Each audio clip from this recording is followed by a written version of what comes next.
When Ariana Papazian describes her mother Delia's death, she does it clearly and calmly.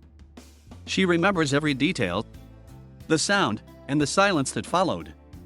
The way she touched her mom's hair, and the exact words she used as she desperately tried to wake her up. Ariana was just 16 on the day of the blast, and she wants answers about why she lost her beloved parent. I feel like my mother doesn't have a value, my mother's life doesn't have a value. My own health doesn't have a value. Like we are not humans. The official investigation into the devastating explosion was supposed to provide the truth. But it has stalled. It's been suspended several times because senior political figures who were called to give evidence made complaints. A protest against the lead judge Tarek Baidar led to violent clashes in which 7 people died. The dispute has split Lebanon's cabinet, which hasn't met for a month now in a country that desperately needs leadership if it's to escape its current crises. The lack of progress has led to international criticism. But a vital organization that could have helped has ignored requests, the United Nations. The Beirut Bar Association represents nearly 2,000 families and survivors at the investigation. Its chairman sent 3 separate letters directly to UN Secretary-General Antonio Guterres, asking for some specific details. They requested 2 things.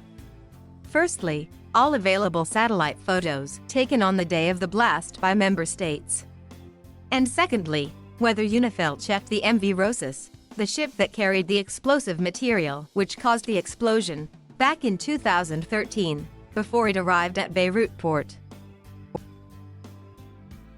Ayam Jud, Lebanon researcher with Human Rights Watch, explained why the satellite images are vital.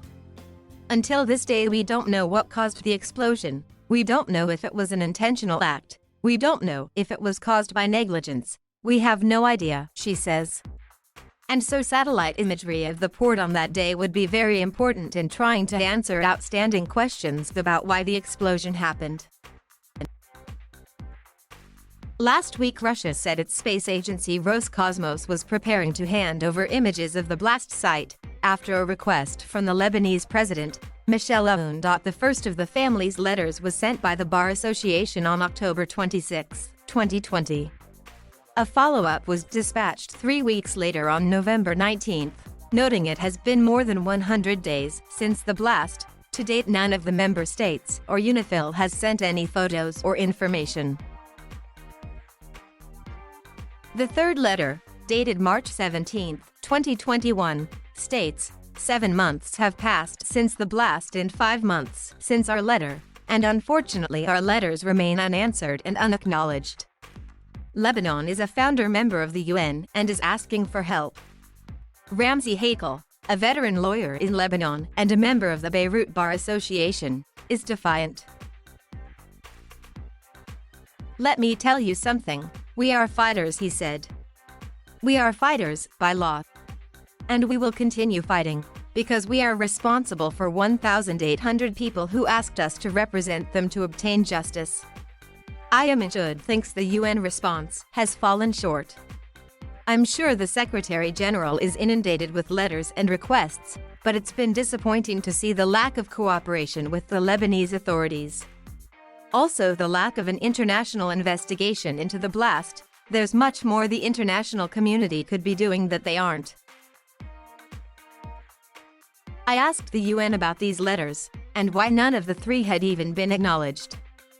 The Secretary-General's office told me the UN is committed to supporting the Lebanese people, and has mobilized to help the victims. But it didn't explain why those specific letters, so important to the investigation and the quest for the truth, had simply been ignored, only saying it focused on answering those from officials. The survivors and bereaved families say they deserve better, and that one of the biggest explosions in history should be properly investigated. But while the Lebanese authorities procrastinate, and other countries don't give help where they can, the answers that a nation desperately needs will remain elusive. Thank you for watching. Please subscribe